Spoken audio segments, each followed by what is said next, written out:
we go. Yeah, we go. Are you ready? COC.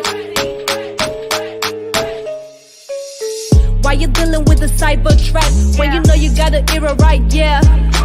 You are not alone, don't do it by yourself. Get you some defense will help. If you know you won't be cyber free, come and get you some COC. Satisfying controls, lock them access points.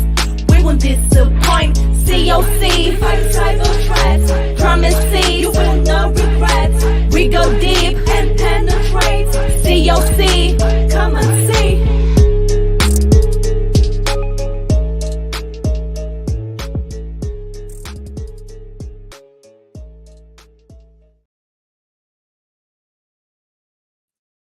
Welcome to another episode of Crump on Cyber.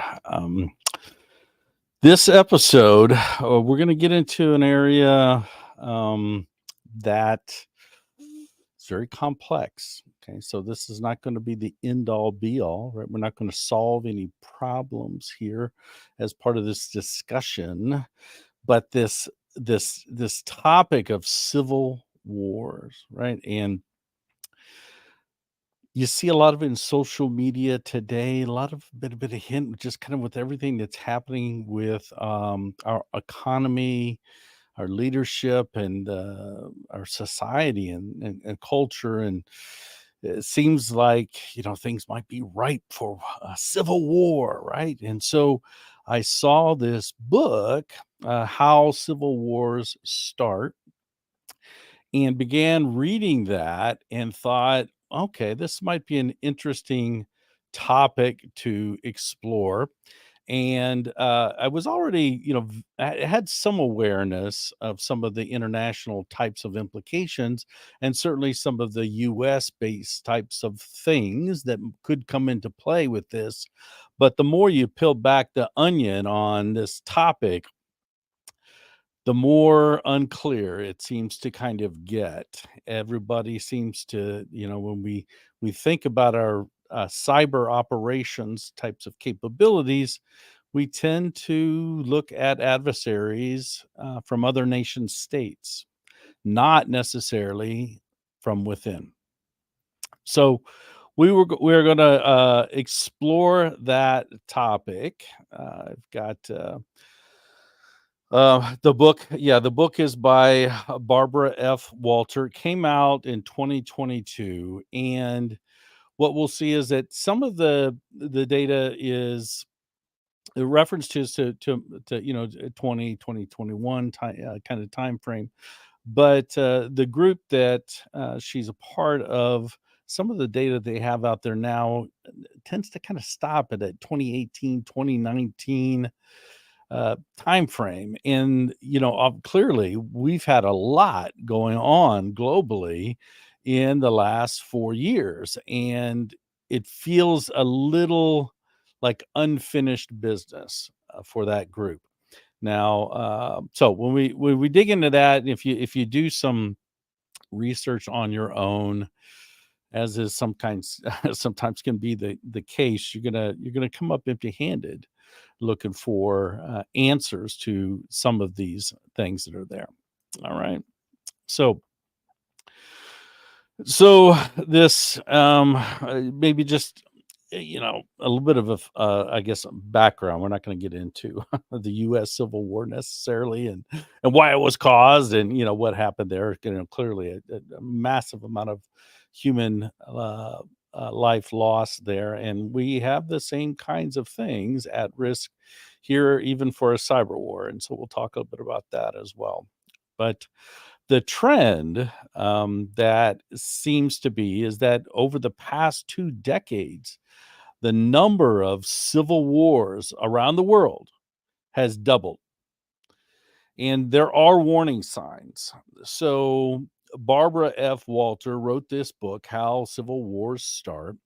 She is a Rohr professor at the International Relations of International Relations at the School of Global Policy and Strategy at the University of California, San Diego. Now, so that you have that, okay? Right? She is a member of the Polity Project at the Center for Systemic Peace. And what's interesting is they have lots and lots of data about civil wars, and this book shares a lot of that data, but um, it also sprinkles in, and we see this, all the time now with adjectives that mm, seem to kind of taint a nonfiction book with a bit of opinions. Okay, I'm perfectly fine with somebody sharing their opinion. That's great. Okay, but for something I think that's as critical as this, I probably felt when I was reading through it, I probably could have done a little less with some of that opinionated kind of stuff that seemed to be kind of trickling into her words and her descriptions of different situations that were transpiring. Nonetheless, clearly a valuable data set that they have put together. And this Polity score is one of the most important measures that we can kind of extract from this larger data set. And what it does is it captures how democratic or autocratic a country is. And so there's a scale here I'm gonna bring up and share with you so you can see what that looks like. So this is the Polity score, and as you can see on the left hand side, we have a scale that begins at 0 and -10 and then works its way to the right to a +10.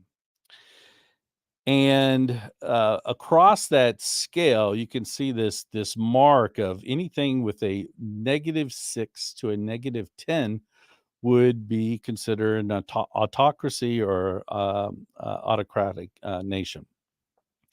On the other end of the scale, we have a score of 6 to 10, which are full democracies.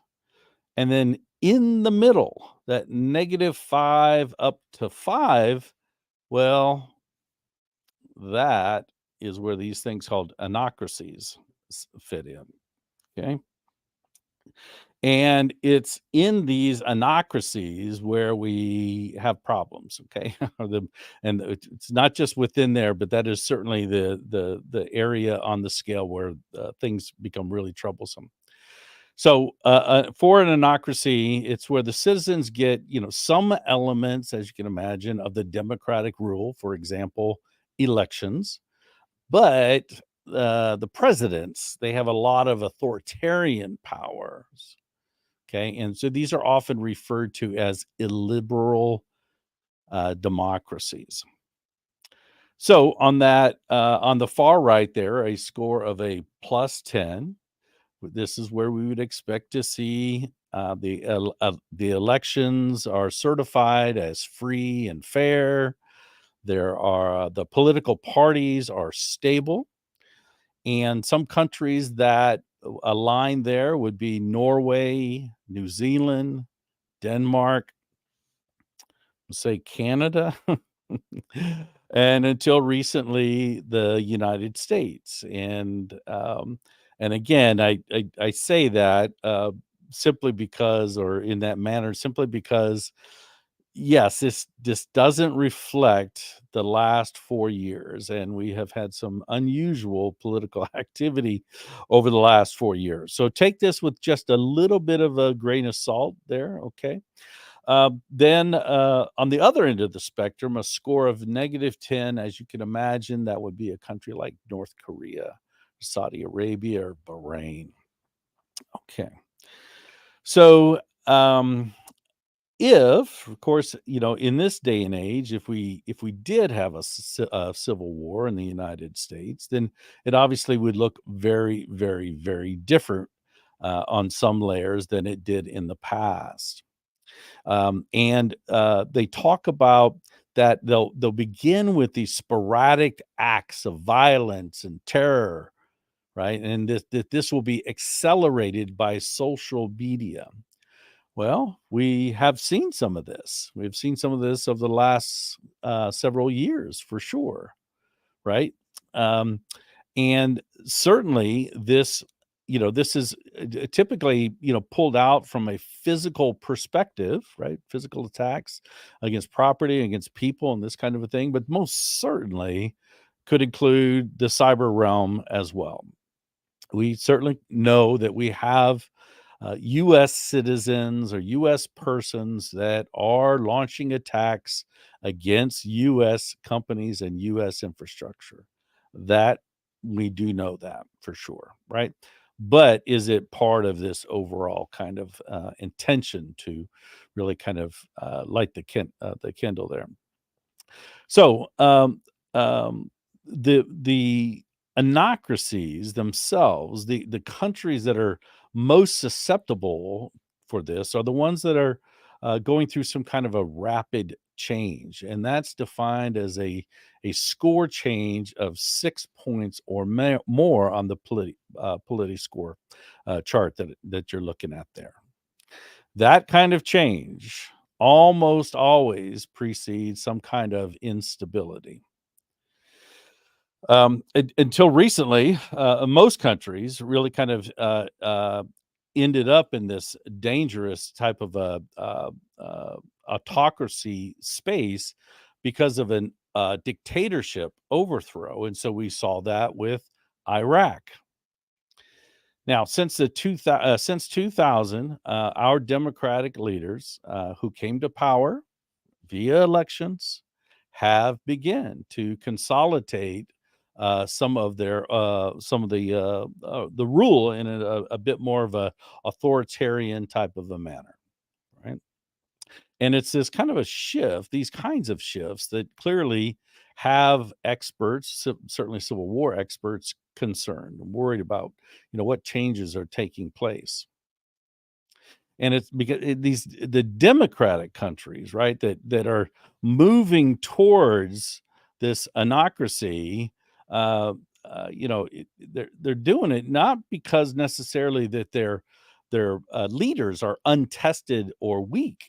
It's because that when they get into office, they tend to forget these guardrails that are designed to protect the democracy.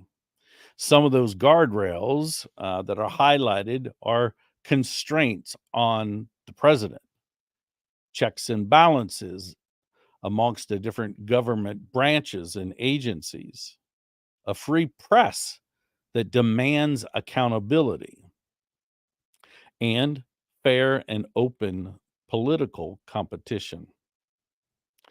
What happens? Well, you get these leaders that come in and then they put their political goals ahead of the needs of this healthy democracy that was in place. And they try to persuade citizens that democracy, as they have known it, is going to lead to more lies and more corruption along the way. And then when they get into power, they plunged the country into this anocracy by exploiting the weaknesses in the Constitution, weaknesses in the electoral system, and through judiciary means. So that could mean partisan appointments, executive orders, or other parliamentary types of efforts. Now, um, the moment of peak risk occurs in the middle, right in that zone where you've got the 1 to 0 to -1. This is when a government is weakest in terms of its institutional strength and its legitimacy. The USA dropped below the democracy threshold on the polity scale in 2020 and was considered an anocracy. Now, This, as reported in the book, has changed back, and by the end of 2021, the score was an 8, and so there was a bit of a move. Now, again, what has transpired since then? Yeah, it's difficult to tell. It seems that, just from a personal perspective, that maybe we have reversed course and we're headed back towards, that middle ground, but that's just my personal opinion. All right. So we've got this situation in here in this, and as part of the transition towards the anocracy, and that's where the political parties and their leaders become predatory.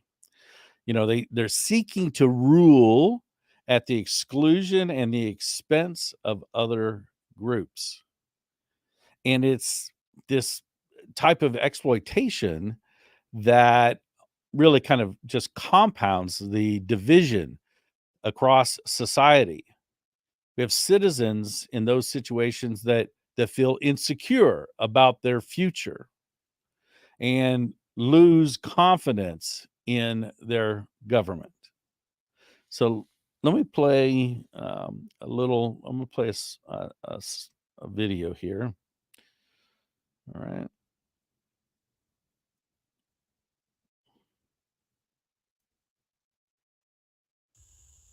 I've been selling my soul, working all day, overtime hours for bullshit pay, so I can sit out here and waste my life away, drag back home and drown my troubles away. It's a damn shame what the world's gotten to for people like me, people like you. Wish I could just wake up and it not be true, but it is. Oh, it is living in the new world with an whole soul. These rich men north of Richmond, Lord knows they all just wanna have total control. Wanna know what you think, wanna know what you do, and they don't think you know, but I know that you do. 'Cause your dollar ain't shit, and it's taxed to no end. 'Cause the rich men, don't the rich men.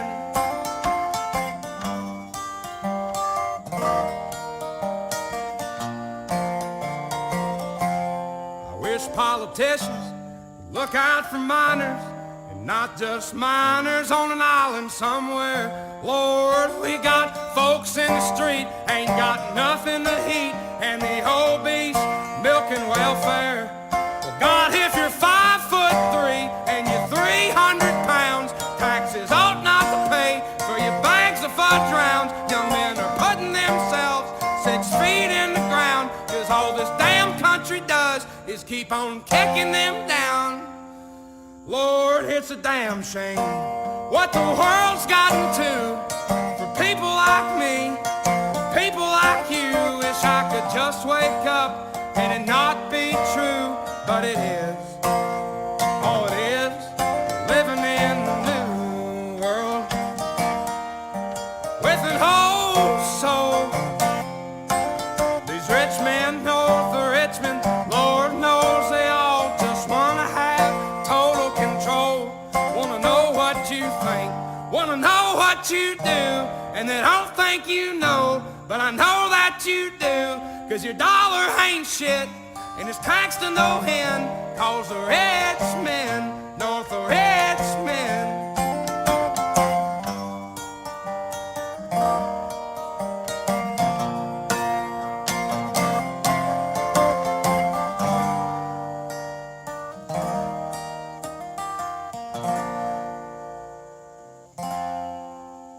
I've been selling my soul, working all day, overtime hours for bullshit pay.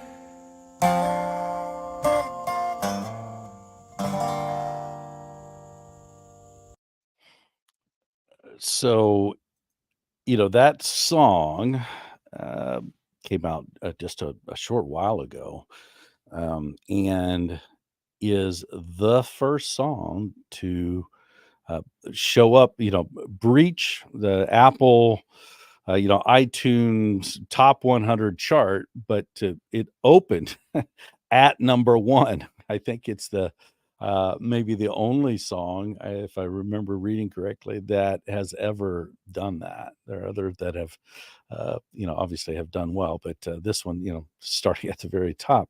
But it, clearly, a citizen, right, that doesn't sound overly enthused about their future. Now, of course, on any given day, right, the United States is full of folks that are, not feeling so great about the future and that kind of a thing. But we are seeing a bit more of this, and so it would seem to be at least a clue or a bit of evidence that maybe supports that we are drifting back towards that middle ground, and that is certainly, as I stated before, as the book outlines, is the danger zone.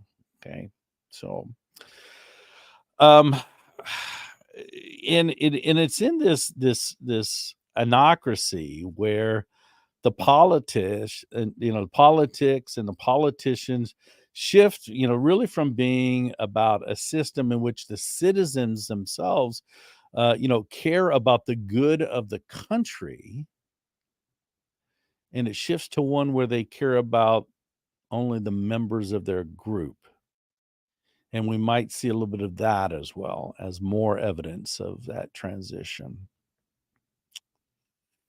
The data itself came from nearly 500 civil wars that have occurred over the past 200 years. And that is from very nice sizable data source there, from a global perspective, that when these types of politics occur and then emerge within a state, a nation state, that the likelihood of civil war doubles. And if it was an anocracy at the time, it's 30 times more likely to become unstable. So if we are, truly in an anocracy and we have these types of conditions, then yes, it would seem like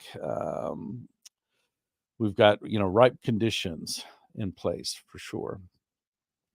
So just in general. Now, when it comes to, relationships to, or, relevancy to the cybersecurity space side of the world, we still need to kind of look at, well, some of the US laws that might kind of be setting the tone for what's to come. And on day one of President Biden's presidency, he directed his national security team to conduct a 100-day review of how the U.S. deals with domestic terrorism. Um, and so we need to understand, well, what does that word mean with regard, in the context of federal law? So Section 802 of the USA Patriot Act says that domestic terrorism is defined as the activities that involve acts dangerous to human life that are a violation of criminal laws of the United States or any state. If the act appears intended to intimidate or coerce a civilian population, influence the policy of government by intimidation or coercion, or affect the conduct of government by mass destruction, assassination, or kidnapping. So it doesn't overtly jump out with a cybersecurity aspect there, but the FBI has pointed out that sections 209, 217, and 220 do have, some implications there. 209 is around the seizure of voicemail with a search warrant. 217 is the hacker trespasser exception. And what it does is it really kind of places a cyber trespasser, a hacker, on the same footing as someone as a physical trespasser. And the victim can actually request law enforcement assistance in the monitoring for hackers. So that's a possibility for a citizen to reach out for help. And hey, I think I'm under duress here. Somebody keeps coming after me, and then you go to law enforcement, and then they can come to your aid, monitor your environment, and try to determine who the adversary is here. And then Section 220 is search warrants for electronic evidence located in another district. So if there's a service provider for what you're getting over the internet, or some cloud services or something like that, then it allows some sharing in order to be able to conduct that investigation. All right. In U.S. Code 394, it talks about authorities concerning military cyber operations. And in there, the Secretary of Defense, it tasks with shall develop, prepare, and coordinate, make ready all armed forces for purposes of, when approved and authorized to do so, conduct military cyber activities or operations in cyberspace, including clandestine military activities or operations in cyberspace, to defend the U.S. and its allies, including in response to malicious cyber activity carried out against the U.S. or U.S. persons by a foreign power. Okay, so that is very explicit. So then we have to look at 50 U.S. Code 1801, where they have some definitions in there, and it talks about what is a foreign power. And it says that a foreign power means a foreign government or any component thereof, whether or not recognized by the U.S., a faction of a foreign nation, not composed of U.S. persons, an entity that is openly acknowledged by a foreign government or governments to be directed and controlled by such foreign government, a group involved in international terrorism, a foreign-based political organization not substantially composed of U.S. persons, an entity that is directed and controlled by a foreign government, or an entity not substantially composed of U.S. persons that is engaged in the international proliferation of weapons of mass destruction. So, as we kind of follow our way through the rabbit hole, we're going to take a short break here. When we come back, we'll continue on with, is cyber tools, cyber malware, cyber attacks, do they fit into that definition of weapons of mass destruction? We'll be right back. COC, we'll be right back, baby.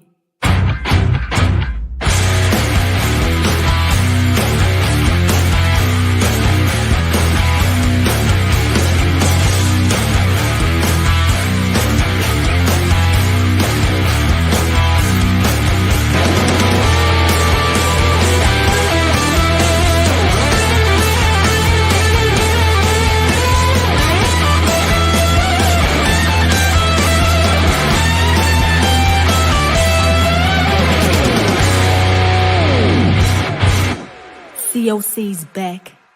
Come get you some.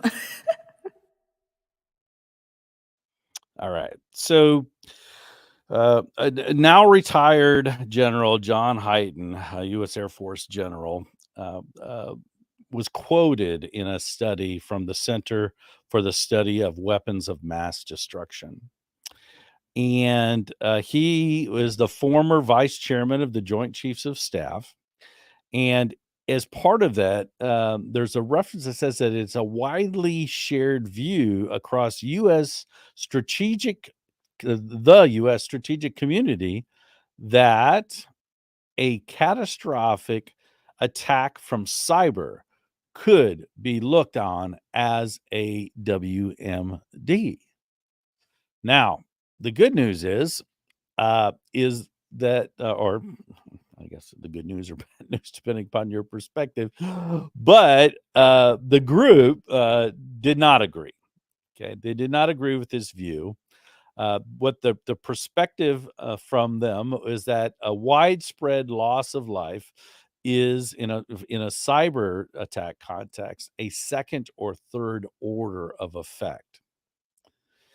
So, such as, if there was an attack on the power grid or healthcare networks or other critical systems, yes, it could be devastating, but it would take a while for that for the death toll to begin, and so it's not a first order of effect.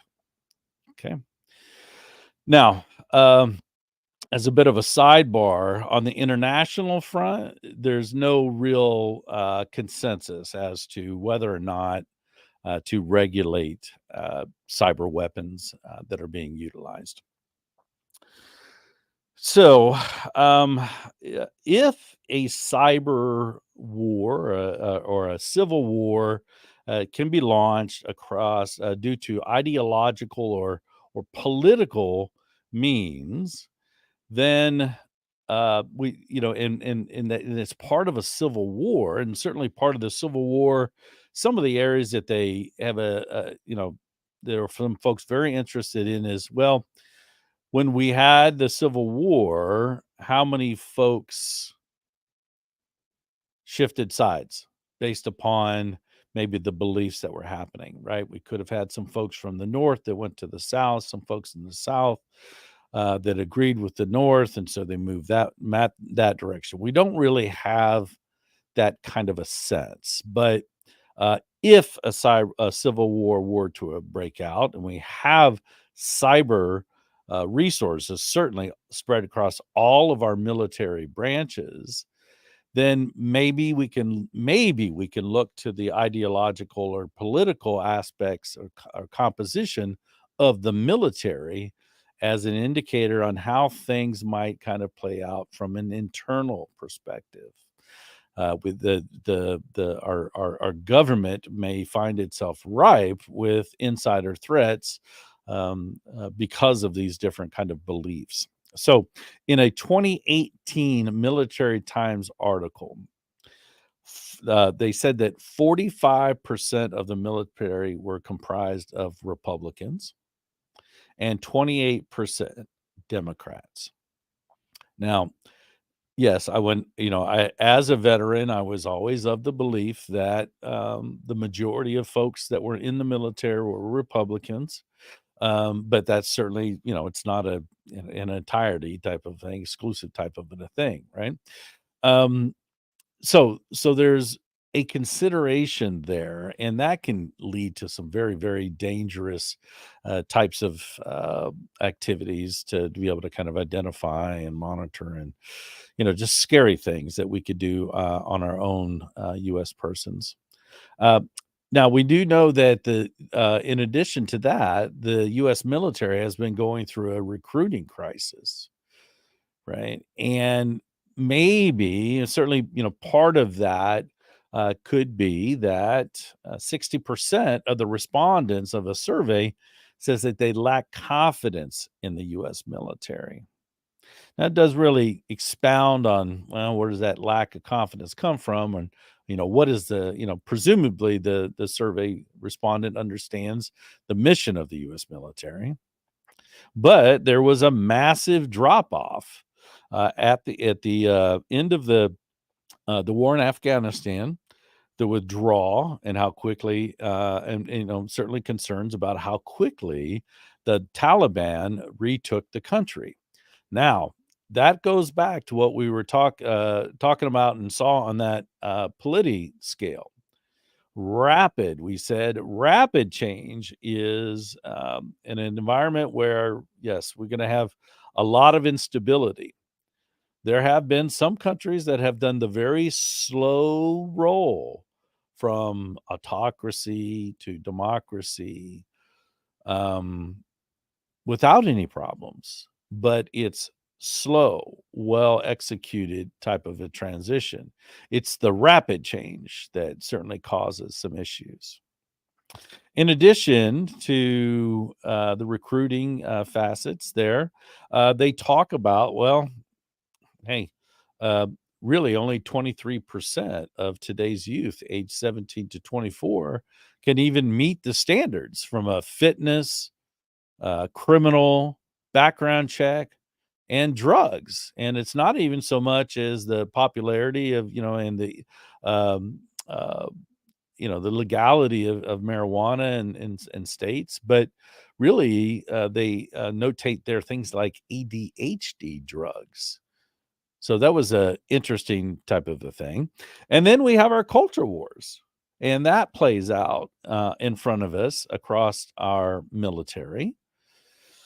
Um, so it's certainly a combination of things that are really kind of leading us down the road to some of these issues that we're facing now.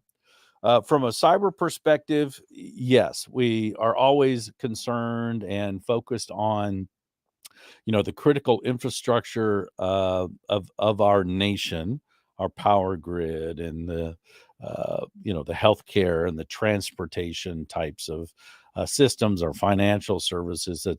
It's a broad umbrella that falls onto the critical infrastructure umbrella. And clearly it's not just, do we, so we have a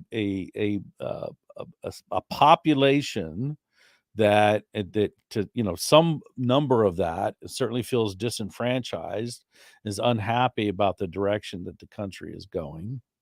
And in all of those organizations and all across our, our US citizenry and our US persons base is a bit of a mix on that political and ideological spectrum.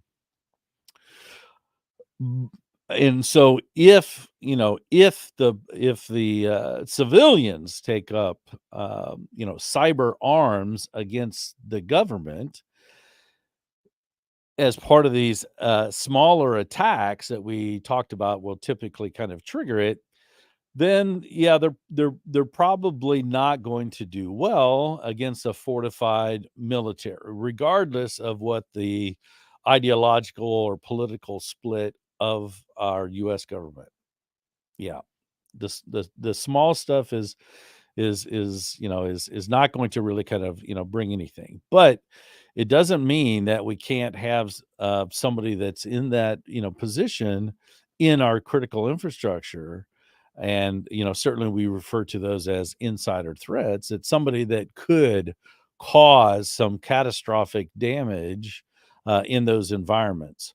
Now, could something large like that also then parlay its way out into the physical world? Yes. Well, yes, if we had an insider threat that executed an attack against a power grid, or and then was able to maintain command and control of that environment, and that could lead to deaths. Well, guess what? That's not a very good recipe, because our power grid and our healthcare services and our financial services, they are not doled out based upon ideological or political beliefs of our citizenry.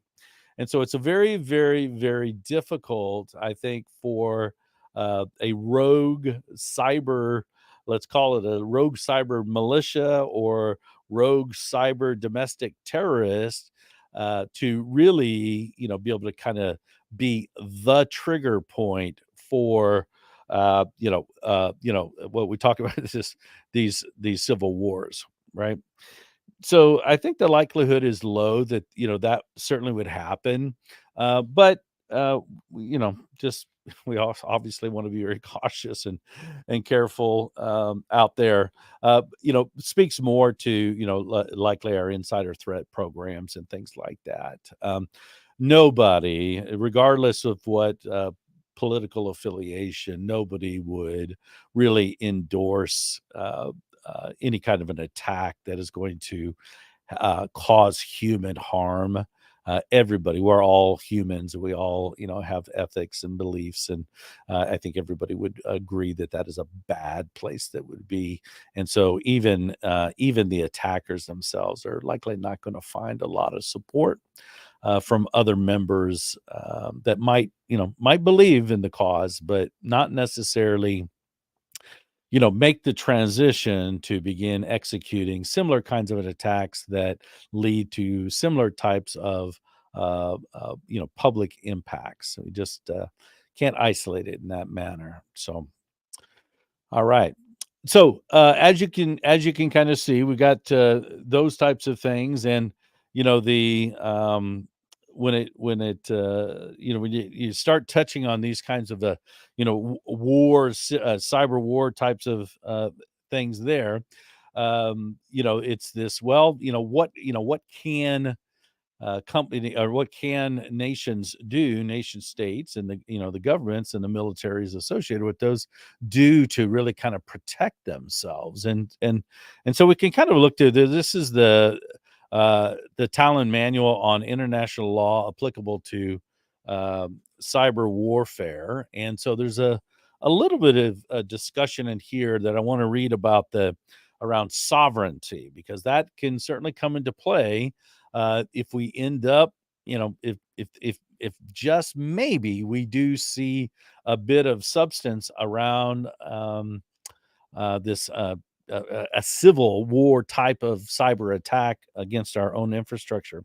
It says a state's sovereignty over cyber infrastructure within its territory has two consequences. First, the cyber infrastructure is subject to legal and regulatory control by the state. And in this context, state doesn't mean Texas or Arizona. We're talking about nation state.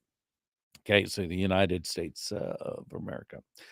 Second, the state's territorial sovereignty protects such cyber infrastructure. It does not matter whether it belongs to the government or to private entities or individuals, nor do the purposes it serves. So that gets us down the road a bit with some sovereignty pieces, and then says a state may consent to cyber operations conducted from its territory or to remote cyber operations involving cyber infrastructure that is located on its territory.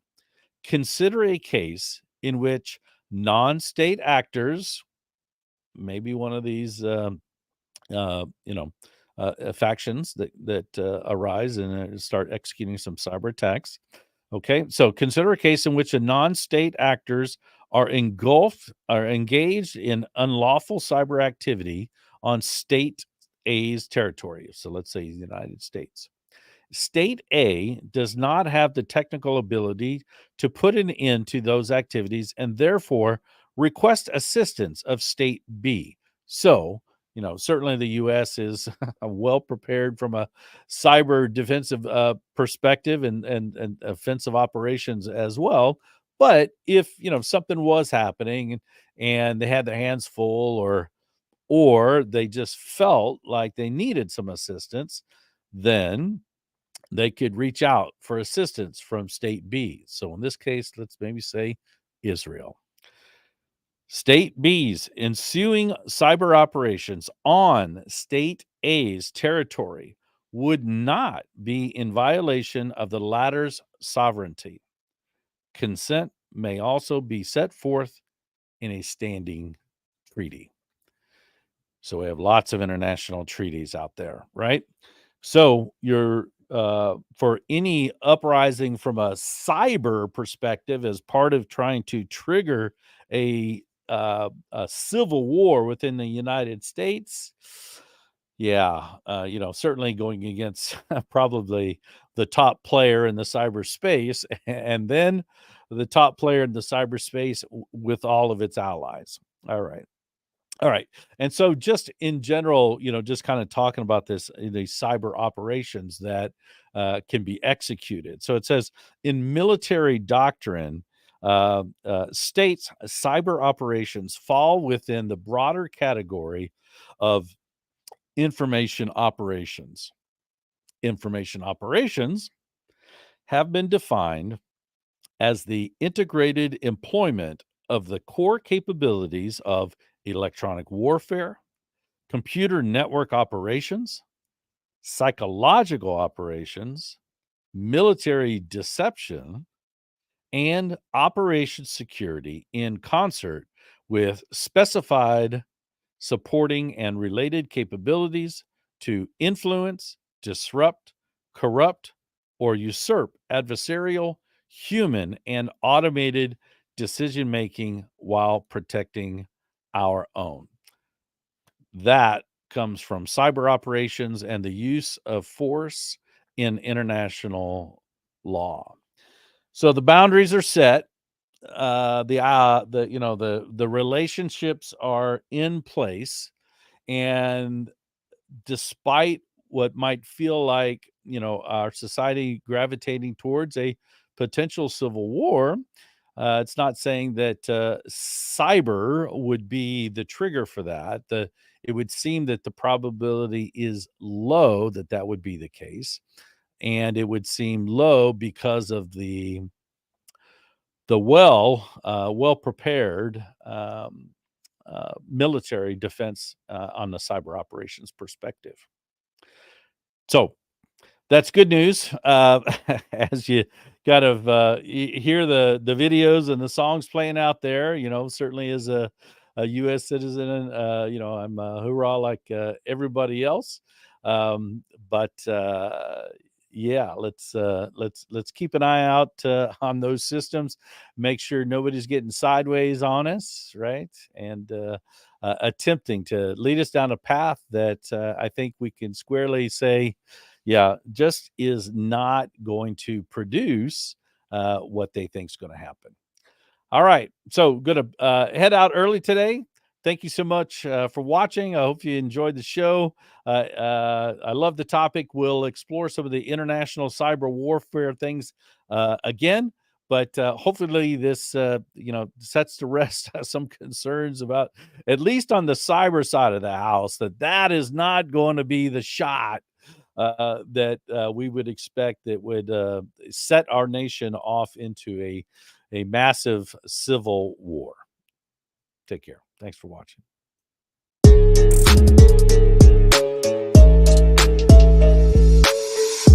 Now you know you're feeling better after deep dosing on COC. Crump and Cyber did you good, babe. Gave you what you want, now you say. Well, we've got to go. See you next time we have the show. I know you love that COC.